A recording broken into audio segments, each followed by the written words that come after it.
tomorrow night at 6. We also will be here Friday and also Friday night at 6. And everyone's invited. Also, this Sunday, we're going to have one bilingual service at 10. And we're actually, we're especially blessed this week with the guest speakers because this Sunday we have Don Matchett. And Don Matchett is with Free Will Baptist International Missions. He's been here before, and he's actually going to be speaking to us. He's going to be talking about the World Missions Offering. So he'll be with us this Sunday. One bilingual service this Sunday at 10. We're going to go ahead and dismiss our classes right now. So we have our elementary and our high school, and junior high and middle school can go ahead and go. And if we have any preschoolers, they can go also.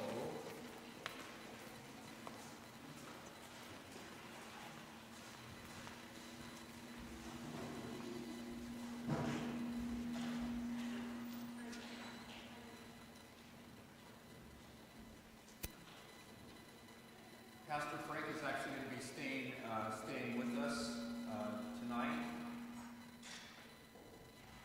So I want to talk just a little bit about our guest speaker. Tim York and his wife Phyllis are here from the Nashville area. They started a church in the town of Smyrna, Tennessee, called the Grove Church. Brother Tim actually started preaching when he was 12 years old. And so we're especially honored to have him.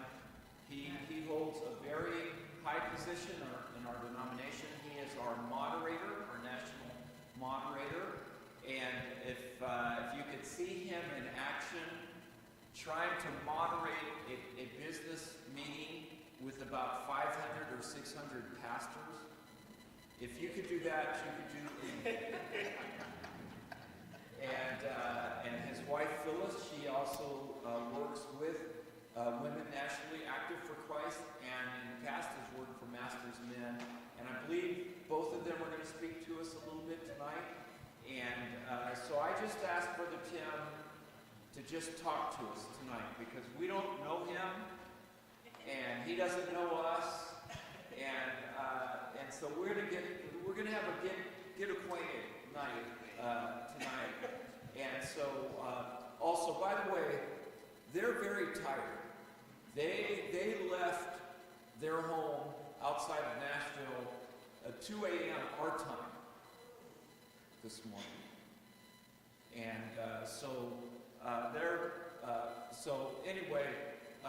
they're tired. But we're really glad they're here. And so, Brother Tim, would you go ahead and come at this time? Let's welcome him as he comes.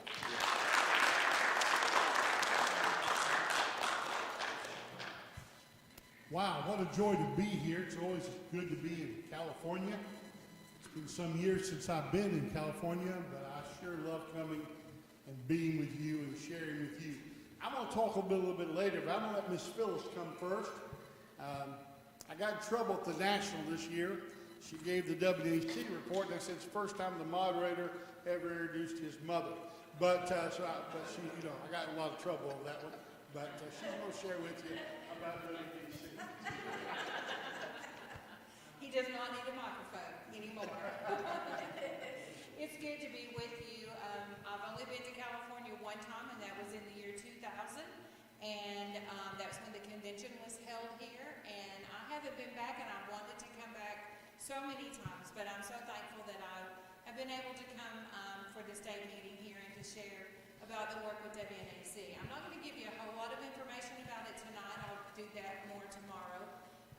But I have worked for WNAC for about 11 years, I think it is. 10 years, 9 years, 13 years, I don't know. I can't keep up with the years. I worked as administrative assistant, and then when Miss Elizabeth Hodges retired, the board started looking for a new director, and they were having difficulties finding one. So I stepped in as interim director for about almost a year until they hired Miss Ruth McDonald. She and her husband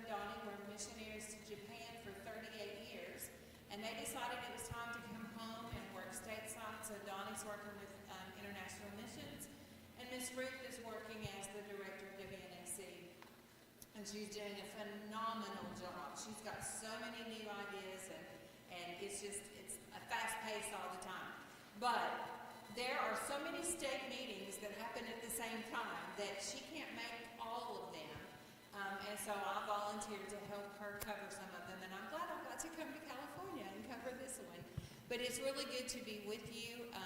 Miss Ruth is in Oklahoma, I think, is the one that she was going to go to this week, and we're just thankful for everything. Just a couple of little things to let you know, some ministries that we have. We have Treasure Bible Study. It used to be a paid subscription that you had to have before you could get the magazine. It's a Bible study guide. We have it's for 3 months. We have 3 Bible studies in it, along with some complimentary articles and some standing columns and things like that. But now it is on our website, and it's a free download. So you can go to our website, wnac.org, and you can download Treasure Magazine. You can download the entire magazine and print it off, or you can just download the Bible studies and print those off. You can use them at home for your personal study, or you can use them for your group of women when they meet. We have Shine, which is a ministry for girls ages 12 to 18. They have a website called shinefrugalbaptist.com, I believe it is, and we post blogs on there for girls. The first one of the month is, and then the second one of the month is for moms and youth workers, and it's a good way for girls to just read about things that they're going through in their life and how God can help them through it. And then we also have what we're calling Flourish. We've been able to have one of those retreat kind of things. It's only a one-day event. We had one in Huntington, West Virginia in March of 2020. And it's just for women to get together for a day and to worship and to fellowship and to hear what God has for us. And those are just some of the highlights of the ministries that we do with WNAC. But again, I want to thank you for the opportunity to be here, and looking forward to sharing more tomorrow. And you be nice.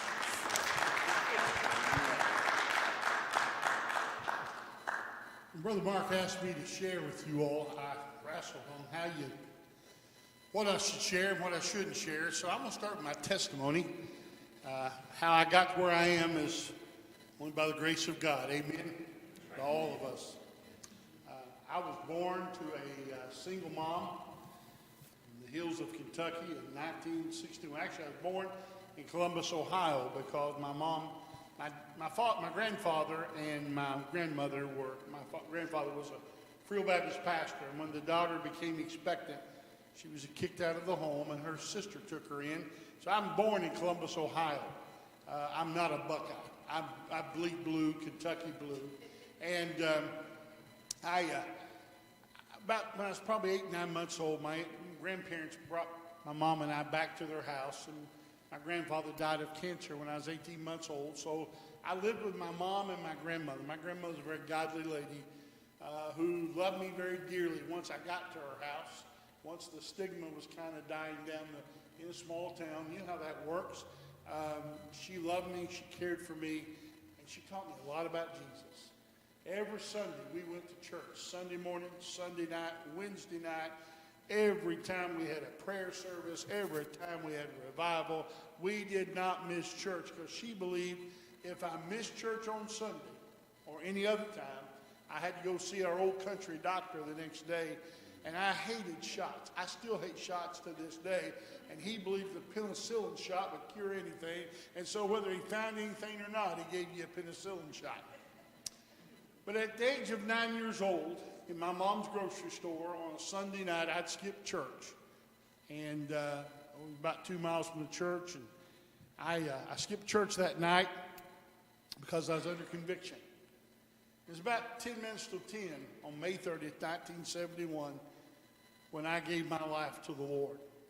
It was a strange event that took place. On Saturday before that, a lady had wrecked in front of our store, and her car was still running. Her car was upside down. I'll never forget this as long as I live. My mom believed you just do what you got to do. You know what I mean? She didn't fear like a lot of people have fear. I don't know if my mom ever was afraid of anything. And so they're telling her that car may blow up. And she said, well, put Tim in there. He's small enough. Well, if you're a 9-year-old kid, he can turn it off. And the trooper said, Joanne, that car's going to blow. She said, not if he goes there and turns it off. You get in there, boy, and turn that thing off. And so I did.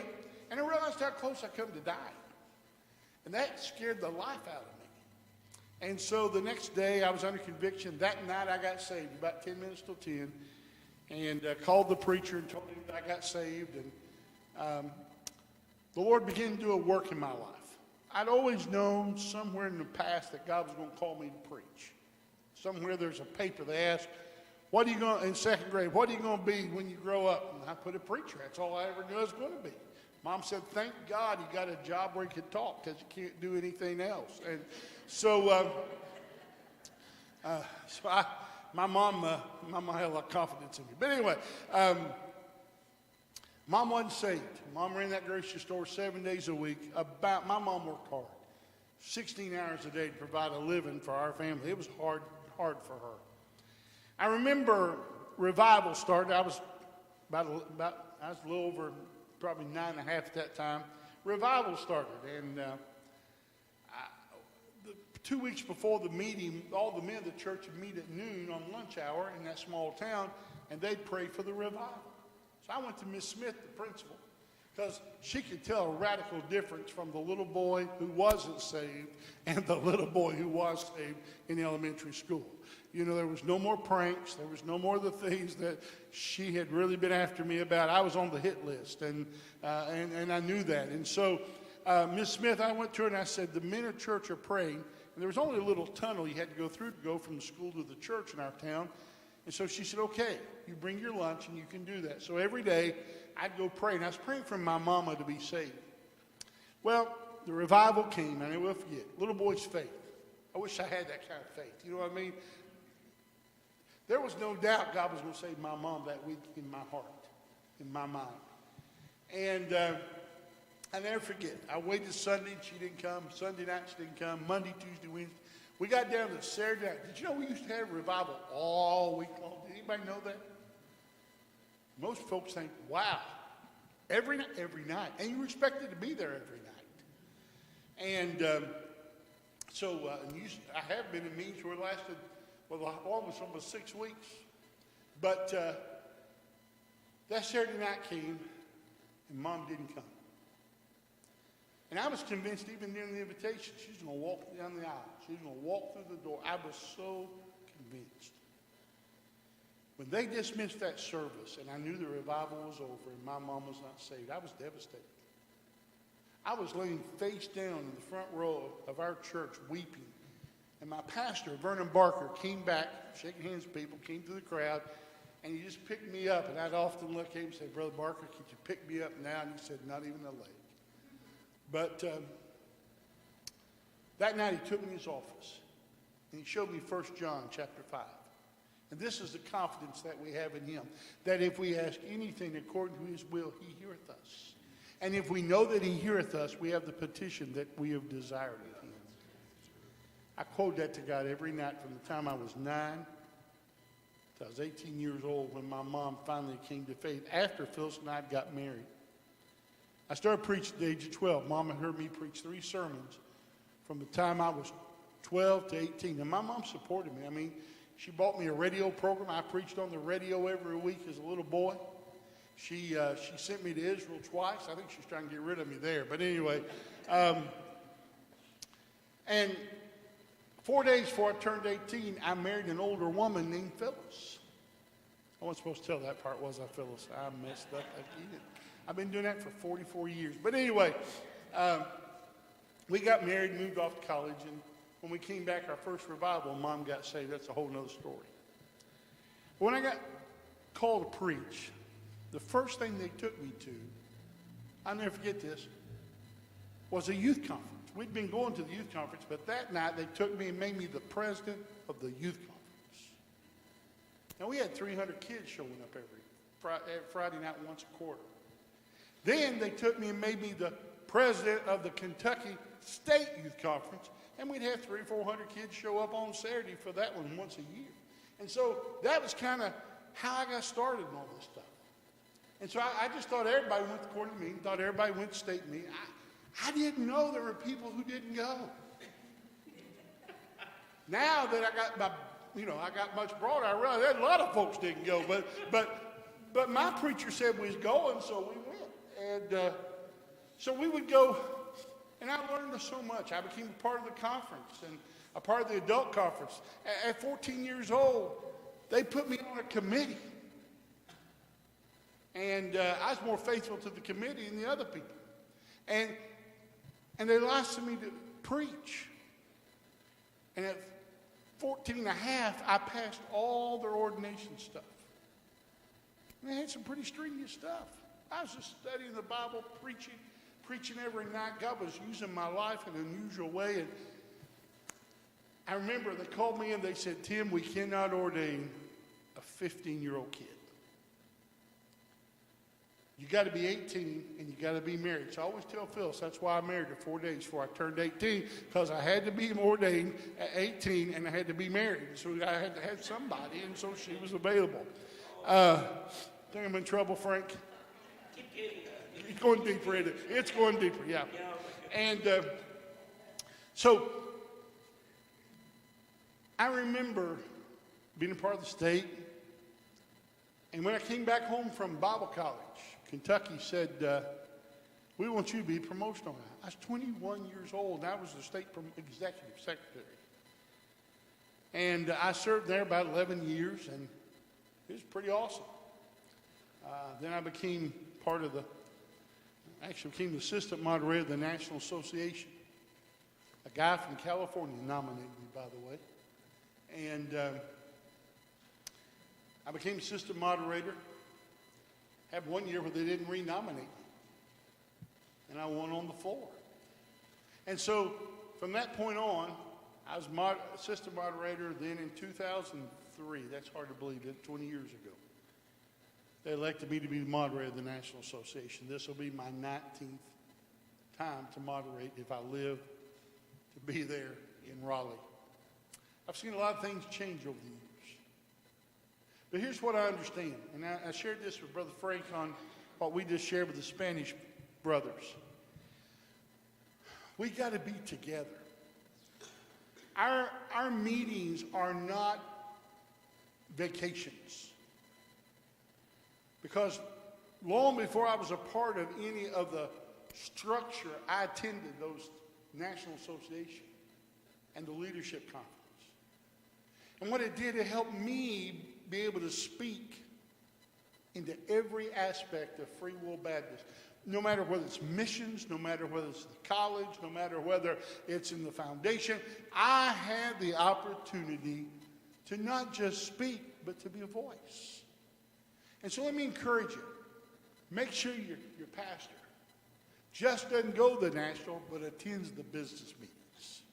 Okay, I'm big on that. I tell them all the time, one of these days I'm going to leave the floor of the convention, turn it over to the moderator, and I'm going to the coffee area and scream, "Get in here, guys!" I'm afraid then they'll vote the wrong way. But anyway, as time goes on and the attack on fundamental Christianity gets harder, it's more important we gather together as men of faith and gather together and agree together and work together, because listen, folks, isolation will destroy us if we don't stay together. And I'll share some stories when I do my seminar on Friday afternoon about people who thought they could be isolated and how that worked out for them. And so I just think it's really important to do this. Let me encourage you. Encourage your folks to go to the convention. Come to the state meeting. Be a part of every part of our work. I love Free Will Baptist. I was a Free Will Baptist. When I got out of college, I worked for a camp for a year as the camp evangelist.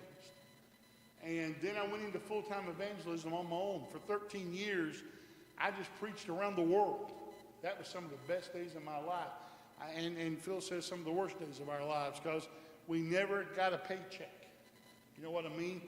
We lived literally by faith. We never knew from one week to the other if we was going to have money or no money. I mean, that's how we lived for 13 years. And I used to say I would never be a pastor. Matter of fact, I used to tell people I'd have to get a letter from heaven before I'd do that. And one night I went to a quarterly meeting of a mission service. And I just went there because I was the moderator of that local association, and I was there out of just being there. Anybody ever just go to be there? And God spoke to my heart about that church to pastor. I mean, it was as clear as my call to preach. And I drove up the road, and Phil said, "You okay?" I said, "No, I got to tell you something." While we're sitting in that service tonight, the Lord really touched my heart about pastoring Heritage Church. He said, "Well, Tim, they got a pastor." I said, "Well, I know that." So next morning, my phone rings, and it's their pastor. He says, "Hey, I got to tell you something." He said, "The Lord, last night in that service, led me to go start a mission church." I said, "Well, I got a bigger surprise than that for you, big boy." In that same service, the Lord led me to take your church. Now, understand, church had a lot of conflict. I can remember many a night driving home and looking at Phyllis and saying, "Why didn't God give us a real church?" I mean, it was conflict.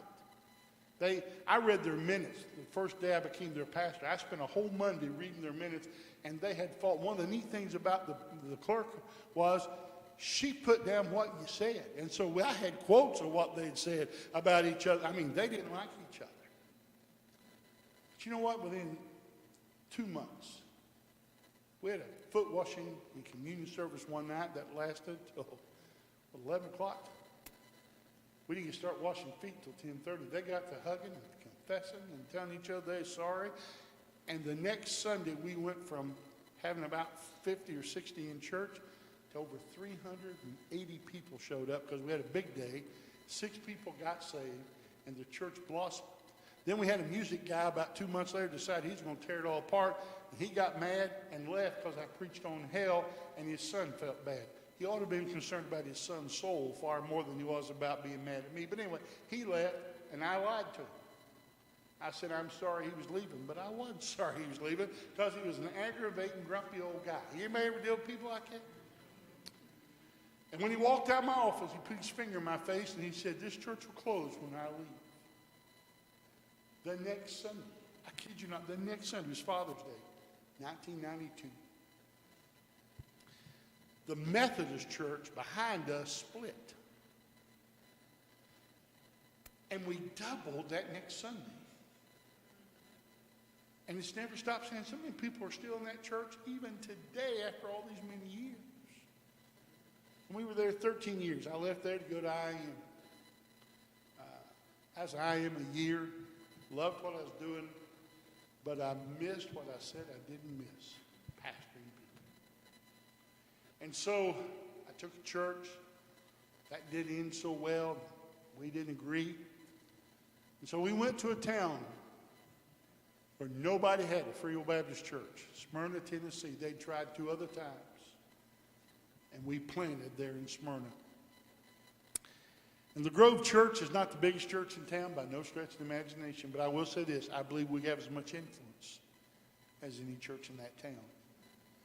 Because we work with the county officials, the city officials. Tomorrow morning, it didn't dawn on me when I scheduled this how long this day was going to be.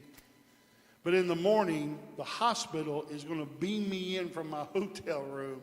So Phil gets to hear me preach early in the morning.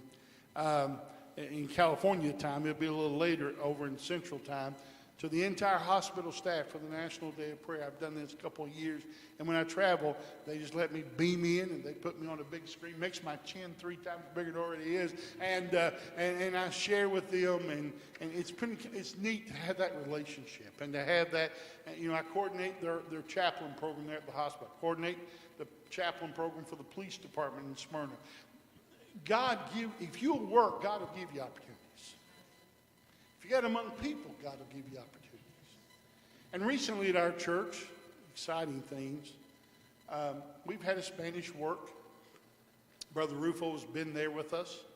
Brother Rufo and I worked together in Kentucky, so we know each other very well. But we did Know Your Community. Have y'all done Know Your Community? Okay, you got to do Know Your Community. That's my plug-in, Know Your Community. It's more data than you ever dreamed you could. Listen, we learn things we didn't want to know. Like, for instance, did you know that if our church were to do a community dinner and invite the community in, they don't want to eat fried chicken because it's not healthy. They would want grilled chicken. That's stupid. Can I hear an amen? Everybody knows God wants that chicken fried, don't they? I mean, it's how He designed that chicken. But anyway,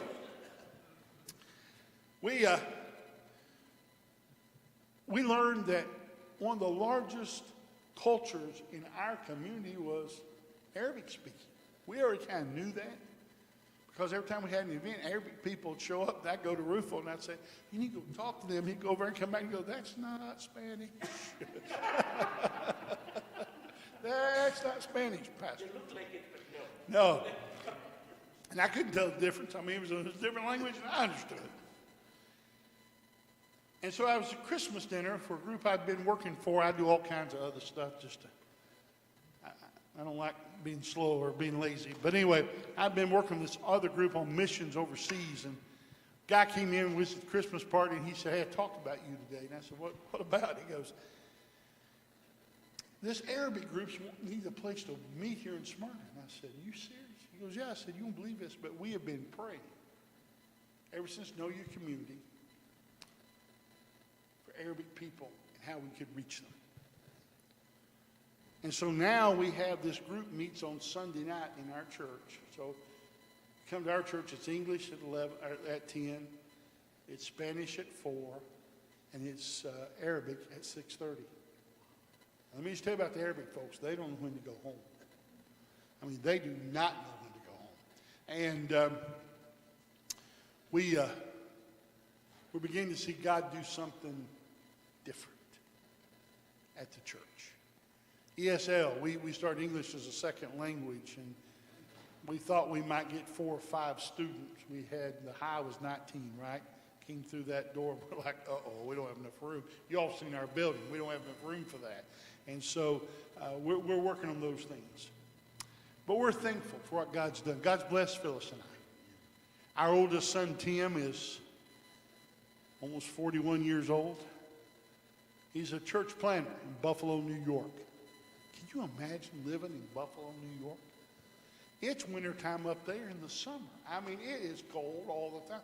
We went up there for Thanksgiving this year, 4 foot of snow on the ground, and they got another 4 foot the next week.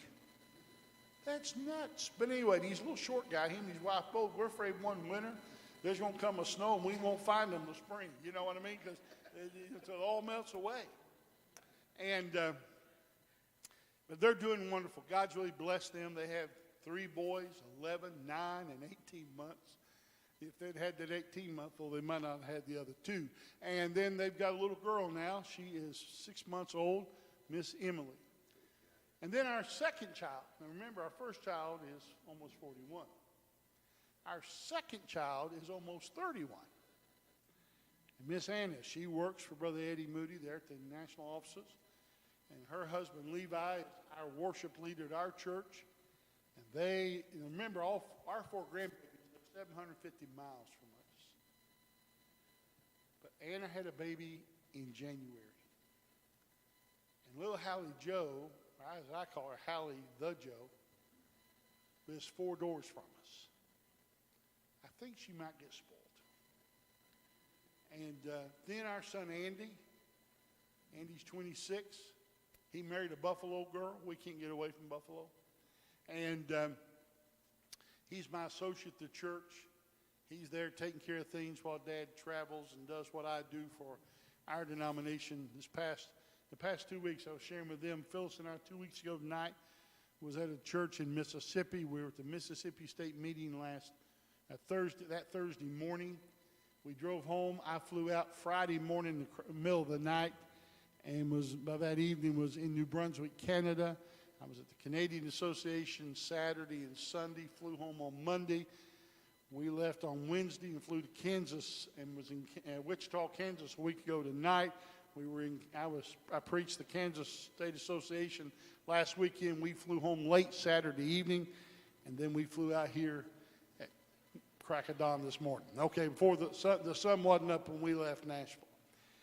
But you know what? I wouldn't have it any other way. God, it's amazing what the Lord's done. During all this time, the Lord allowed me to, and I'm just rambling now, the Lord allowed me to get a doctorate of ministries out of Liberty, which was I had a doctorate, but it wasn't the one that I could teach with. And so I went back to school in my old age and got a degree where I could teach college. And so I'm an adjunct professor with both Randall University, which I love teaching. I get to teach both undergraduate and graduate work there. I teach at Welch as an adjunct professor. But when I got my doctorate, the Kentucky State Association of Free Will Baptists asked me, would you start us a Bible Institute? Because I had grown up. That's really how God began to use me as a 14-year-old kid, was I went to a Bible Institute there in eastern Kentucky. And man, it's amazing. As I learned, my grandmother started telling me, the more you study, the better preacher you're becoming. And what happens, you just learn more, right? You just get more information. And so we started the Big Sandy Bible Institute. I teach it from Smyrna, Tennessee, all over eastern Kentucky, actually all over the country now, because we've got students from everywhere. Did you know you can go to our Bible Institute for free? You can audit for free.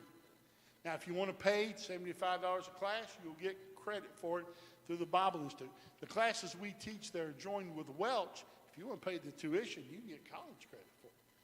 And it's interesting to watch how God is doing it. Well, I thought, man, this is awesome, Now I'm getting to teach all these folks in Kentucky and Indiana and Florida and all these different people. Well, then, I'm at the International Fellowship. By the way, you understand that I'm pretty busy. You understand about my schedule? You ought to read the text when I text Phyllis in the middle of the night from Bulgaria at the International Fellowship and told her I was the new treasurer of the International Fellowship. I got one text said, no. No congratulations, no really good job, And, but while I was there, a Pakistan brother came to me. He said, I hear you have a Bible Institute. And I said, we do. He said, would you teach the Pakistani pastors? And so now every Tuesday morning, it's Tuesday night over there, I get to teach the Pakistani brothers, pastors. Right now we're going through Free Will Baptist doctrine. And I'm telling you, what about this past week, I noticed nobody's writing anything down. Finally, yesterday morning, I said, do they need pencil and paper? And he said, they don't have their tablets with them today. And I said, okay. He goes, it was raining, so they couldn't bring them on the bikes. I said, so you're telling me these guys rode in downpour rain on bikes and mopeds? He said some came as far as 20 miles in the rain. We wouldn't do that. Then I got to feeling guilty. Man, I need to work harder on their class. Because you see, the more we invest in people and teach them and make disciples, and that's what we're doing, we're making disciples. It's what Jesus taught. Remember when Jesus called his disciples? The first thing he did was set them down in chapter 5 and preach the Sermon on the Mount. And the Sermon on the Mount is the manual for how to disciple people to walk through their entire spiritual journey and experience what God has for them. So you got to listen to Jesus, and then you got to live like Jesus. But it's powerful to me to see how God is taking his word and transforming, even in Pakistan, what God is doing. God's been good. I'm just telling you. And amazing things are happening. Free Will Baptists are experiencing an explosion of partnership. Don will share with you a great deal about what IM is doing. NAM is exploding right now in growth. We're seeing God do things that we've dreamed and longed for. Now, we got problems. Tonight, 10% of our churches don't have a pastor. Now, that's a problem. We're having less people called to preach than we can ever remember in our history. That's a problem. We're seeing 40 churches a year close. That's a problem. Now, we got to figure this thing out. We're working on ways that we can have pastors who share the pulpit. In other words, they preach at 2 or 3 different churches. We're talking about some churches need to merge because they just need to merge so that they can work together. And so we're working on many different areas of where we can try to help coach. We can't force anybody to do anything. Y'all know Free Will Baptist, right? The time you try to force us to do something, we say we ain't going to, right? And that's exactly where we are. Sure, I check my time here. I don't want to run over on you. But what I want you to remember is this. You need to pray for your denomination. You need to ask the Lord to give us guidance and wisdom. And pray for pastors. Pray the Lord of the harvest that through these Bible institutes that we're starting up, that God will begin to spark the hearts of young men again, and that there will be a call of God across the country, and that God will do something miraculous. Because I'm telling you, folks, there's a harvest field. Harvest field. Somebody said, well, most of these are probably small. I hate to tell you. Some of these are very large churches that can't find a pastor. And, you know, I have pulpit committees call me all the time going, Brother Tim, did we do something wrong? Because nobody's calling us to ask to be our pastor. And I said, that was 10 years ago. That ain't happening now.